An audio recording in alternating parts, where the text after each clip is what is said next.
দর্শক আসসালামু আলাইকুম। আমি শহীদুল ইসলাম সজল আমার টিকটক চ্যানেলের পক্ষ থেকে সবাইকে স্বাগত জানাচ্ছি। যে যেখান থেকে আমার এই ভিডিওটা দেখতেছেন সবাইকে আন্তরিক শুভেচ্ছা এবং অভিনন্দন।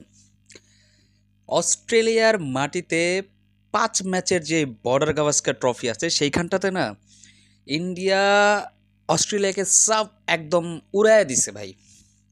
উড়ায় দিছে বললে ভুল হবে, একদম মনে করেন যে দলা মোচড়া করে এইভাবে ফেলে দিছে। সেটা আসলে কি এইভাবে যদি না বলি সেটা কম বলা হবে, কারণ আপনি চিন্তা করেন প্রথম টেস্টে অস্ট্রেলিয়ার মতো একটা টিমের এগেনস্টে, এমনকি অস্ট্রেলিয়ার ঘরের মাটিতে 295 রানের একটা উইন। ভাই এটা শুধু বড় বললে ভুল হবে, just biggest biggest kind of একটা উইন। কারণ দেখা গেছে, দেখেন, যদি এই টেস্টটা অস্ট্রেলিয়াকে জয়লাভ করতে হইতো 534 রান করে, তারপরে জয়লাভ করতে হইতো, মানে এক কথায় রেকর্ড চেজ করে তারপরে জিততে হইতো। এর আগে যেটা কখনোই এই পার্থের এই স্টেডিয়ামে কোনো দলই করতে পারে নাই, করা সম্ভব হয় নাই। তারপরেও একটা জায়গা থাকতো আশা ভরসার, যেহেতু দিন দুইটা বাকি ছিল, সেখানেও একটা আশা ভরসার জায়গা থাকতো, যেহেতু টিম অস্ট্রেলিয়া। কারণ হারার আগে কখনো অস্ট্রেলিয়া হার মারে না, এটা এভরিবডি নোজ। এটা যে যেখান থেকেই দেখেন অস্ট্রেলিয়ার খেলা, প্রত্যেকেই জানেন অস্ট্রেলিয়া কোন লেভেলের একটা টিম। তো যাই হোক, অস্ট্রেলিয়া কি করছে, 12 রান তুলতেই তিনটা উইকেট তারা হারায় ফেলছে। তো সেইখান থেকে আসলে ঘুরে দাঁড়ায় 534 রান তারা করতে পারবে, সেটা আহ, চিন্তা করাটা আসলে সত্যিকার অর্থেই একদম মূর্খের মতো কথাবার্তা বলা। তারপরও যে ট্রাভিস হেড 80+ রানের একটা ইনিংস খেলছেন, অসাধারণ চকচাকা ইনিংস, অডিএর মতো খেলছেন। ট্রাভিস হেডের খেলা আমার অলওয়েজই ভালো লাগে, aggressive batsman.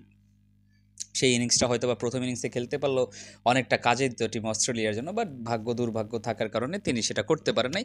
But all credit goes to Indian bowler Mohammed সিরাজকে নিয়ে একটা চিন্তার জায়গা ছিল। মোহাম্মদ সিরাজকে এটা আমার কাছে এটা ছিল, মানে অ্যাকচুয়ালি কি, দেখেন, জাসপ্রীত বুমরার উপরে জাস্ট ডিপেন্ড করে তো টিম এই ইন্ডিয়া সব ম্যাচ জিততে পারবে না।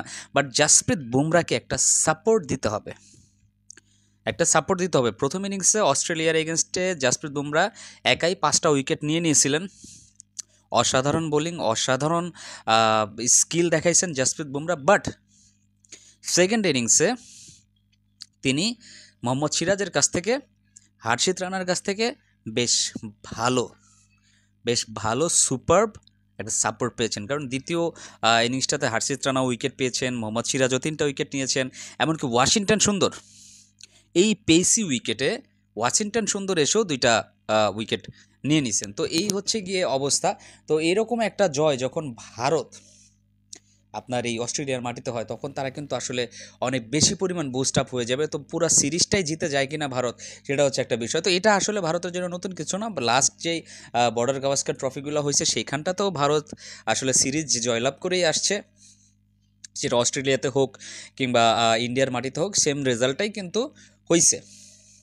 তো দেখেন দর্শক, এই খেলাটা দেখে অনেক কিছু দেখার আছে, শেখার আছে। যেমন আপনি যশস্বী জয়সওয়ালের কথাই বলেন না কেন, যশস্বী জয়সওয়াল তার ক্যারিয়ারের প্রথম টেস্ট ম্যাচ খেলতে গেছেন অস্ট্রেলিয়াতে।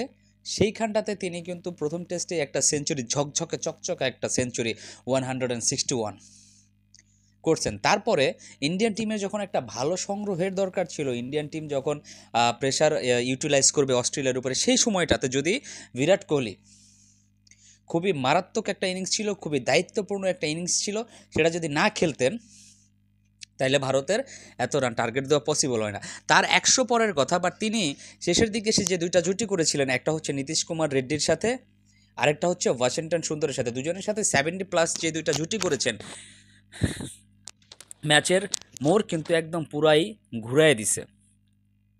কথায় আছে না আসলে, দিন শেষ ভালো যার সব ভালো তার। আপনি যত বড় প্লেয়ারই হন না কেন, যত ভালো দলই আপনি হন না কেন, আপনি ওয়ার্ল্ড কাপ উইনার হন না কেন, আপনি ওডিআই ওয়ার্ল্ড কাপ হোল্ডার হন না কেন, বাট যখন আপনি বিপর্যয়ে পড়বেন না, তখন সব দিক থেকে বিপর্যয়ে পড়বেন। এইবার অস্ট্রেলিয়ার এই টিমটাকে স্পেশালি এই প্রথম একটাই তো খেলা হয়েছে, এই একটা খেলাতে আপনার একদম টিম ইন্ডিয়া ভেঙে চুরে ঘুরে চুরমার করে দিয়েছে টিম অস্ট্রেলিয়ার ব্যাটিং বলেন, বোলিং বলেন, সব কিছুকে সব কিছুকেই একদম এলোমেলো করে দিছে, যার কারণে এই বিস্ফোরিত একটা জয় লাভ করতে পারছে আপনার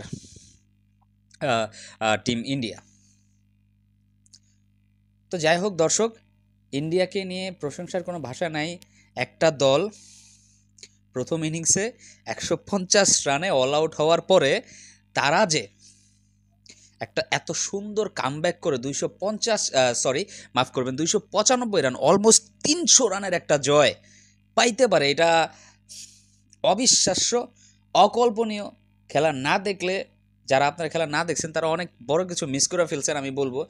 তো এখনও সময় আছে, ইউটিউব থেকে ঘেটে ঘুটে হাইলাইটসটা দেখে নিন যে টিম ইন্ডিয়া পিছিয়ে থেকে কিভাবে ম্যাচ জিততে হয়, সেটাও কিন্তু টিম ইন্ডিয়া আপনার এই যে 295 রানের জয়টা ছিল সেটা অর্জন করার পরে সেটা কিন্তু সবাইকে দেখাই দিল যে আসলে কিভাবে জয় লাভ করা লাগে অস্ট্রেলিয়ার মতো একটা টিমের এগেনস্টে, অস্ট্রেলিয়ার মাটিতে, আর সেটাও বিশাল বড় জয়, বিশাল বড় জয়, বিশাল বড় জয়, এত বড় জয় যেটা আসলে ভাষায় এক্সপ্রেস করা যায় না। অস্ট্রেলিয়া কবে এত বিশাল বড় ব্যবধানে হেরেছে সেটা শুধুমাত্র কেবলমাত্র টিম অস্ট্রেলিয়ায় ভালো বলতে পারবে। হয়তোবা তাদের রাতের ঘুম হারাম হয়ে গেছে, ওইদিকে আইপিএল চলতেছে, হয়তোবা কিছুটা আইপিএল দল পেলে হয়তোবা অনেকের মনের শোক কিছুটা কেটে যাবে, কিন্তু দিন শেষে 295 রানের হার আসলে অনেক বড় হার। সেটা হজম করতে হলে অস্ট্রেলিয়াকেও এরকম কিছু একটা ফিডব্যাক কিন্তু টিম ইন্ডিয়াকে দিতে হবে। তো সেটা অস্ট্রেলিয়ার পক্ষে পসিবল হবে কি না সেটা আমরা পরবর্তী ম্যাচেই জানতে পারবো। তো দর্শক, যারা আমার এই ভিডিওটা এতক্ষণ কষ্ট করে দেখলেন, আর ভিডিও শেষ করার আগে একটা কথা অবশ্যই বলতে চাই, অনুরোধ করতে চাই, যারা আমার এই চ্যানেলটাতে নতুন আছেন তারা দয়া করে আমার এই চ্যানেলটা সাবস্ক্রাইব করে দিবেন। আর সবাই ভালো থাকবেন, সুস্থ থাকবেন। পরবর্তীতে আর একটা নতুন টপিক্সে কথা হবে, সবাই দোয়া করবেন। সালামু আলাইকুম।